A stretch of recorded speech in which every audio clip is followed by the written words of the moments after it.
Pastor Roy Gerhard from Galloway United Methodist Church in Franklin, Pennsylvania, sharing a few words of encouragement to help us follow after Jesus. Today and this week, we are talking about Noah, Noah who built the ark. His story begins in Genesis chapter 6 in the Bible.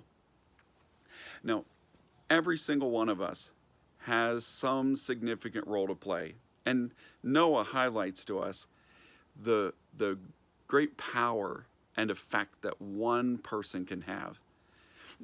When we look at the life of Noah, he amplifies this situation that all of us share in.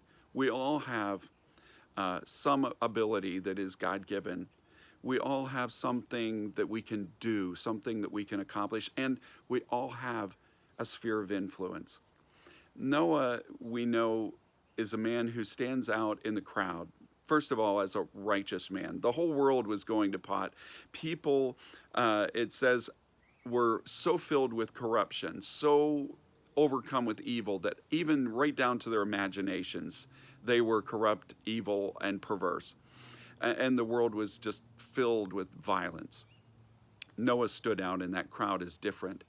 And the real distinguishing feature of Noah's life is that he followed God. He is described as a man who walked with God.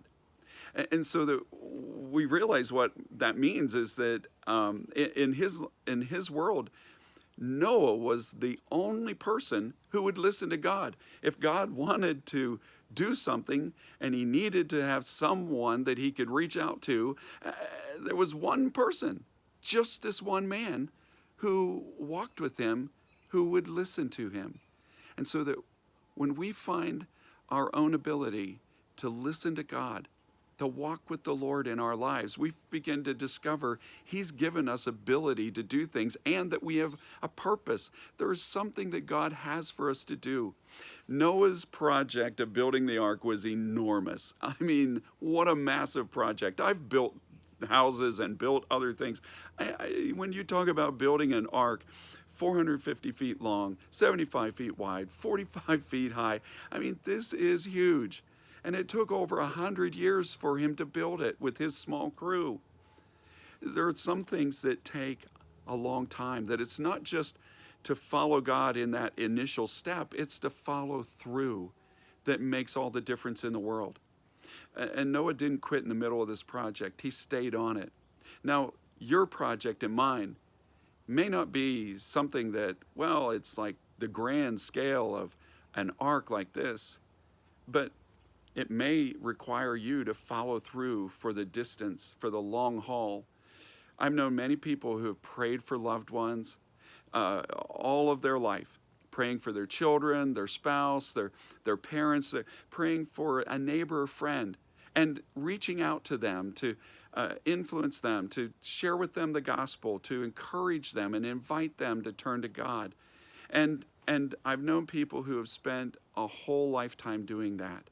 You see, there are times when you and I have to just follow God all the way through. But when we do, we get to see that final product at the end that makes it worth it all.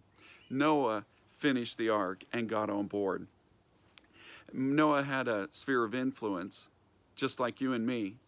And his was not enormous. I mean, he had lots of people that he talked to. I'm sure lots of people came out to see this ark that he was building. But there were only a small handful of people that he really influenced. It was his wife, his sons, and their wives.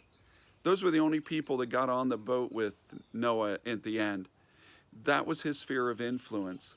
And you and I have similar spheres of influence.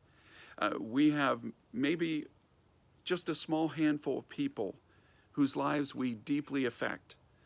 And yet, out of that can come dramatic impact that multiplies as that spills over from them, from yourself to them, to the people that they influence. I mean, heavens, we're still living out the legacy of Noah, who saved the world, building an ark, following after God, and he did it all with just a handful of people that he was able to directly influence to follow him as he followed God. That's the power of one who follows God. So may God bless you today, and as you share this good news, may God make you a blessing wherever he takes you.